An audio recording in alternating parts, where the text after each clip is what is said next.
Ironi di Riau, barang bukti kasus korupsi malah dikorupsi lagi.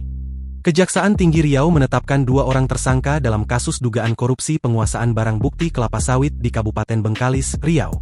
Kedua tersangka tersebut berinisial HJ dan S, mereka diduga melakukan tindak pidana korupsi terhadap aset yang sebelumnya sudah disita negara.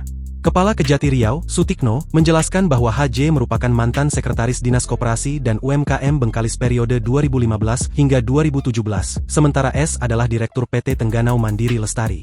HJ dan S ditetapkan sebagai tersangka dalam perkara dugaan tindak pidana korupsi penguasaan barang bukti berupa pabrik mini kelapa sawit di Kabupaten Bengkalis, kata Sutikno di Pekanbaru, Kamis, 19 Februari 2026. Perbuatan kedua tersangka diduga telah menyebabkan negara kembali mengalami kerugian besar pada objek yang sama. Berdasarkan perhitungan pihak kejaksaan, nilai kerugian mencapai puluhan miliar rupiah. Perbuatan kedua tersangka, negara kembali mengalami kerugian sebesar 30.875.798.000, kata Kajati Riau. Asisten Pidana Khusus Kejati Riau, Karel William, menerangkan bahwa pabrik kelapa sawit mini di Desa Tengganu Bengkalis tersebut merupakan barang bukti yang disita negara berdasarkan putusan Mahkamah Agung. Aset tersebut dieksekusi oleh penuntut umum Kejaksaan Negeri Bengkalis pada November 2015. Dalam amar putusan, gedung pabrik kelapa sawit mini tersebut seharusnya diserahkan untuk dikelola oleh pemerintah Kabupaten Bengkalis. Penyimpangan terjadi setelah barang bukti tersebut diterima oleh Pemkab Bengkalis melalui Dinas Koperasi dan UMKM. HJ selaku pejabat yang menerima barang bukti diduga tidak melakukan pengamanan fisik maupun administratif.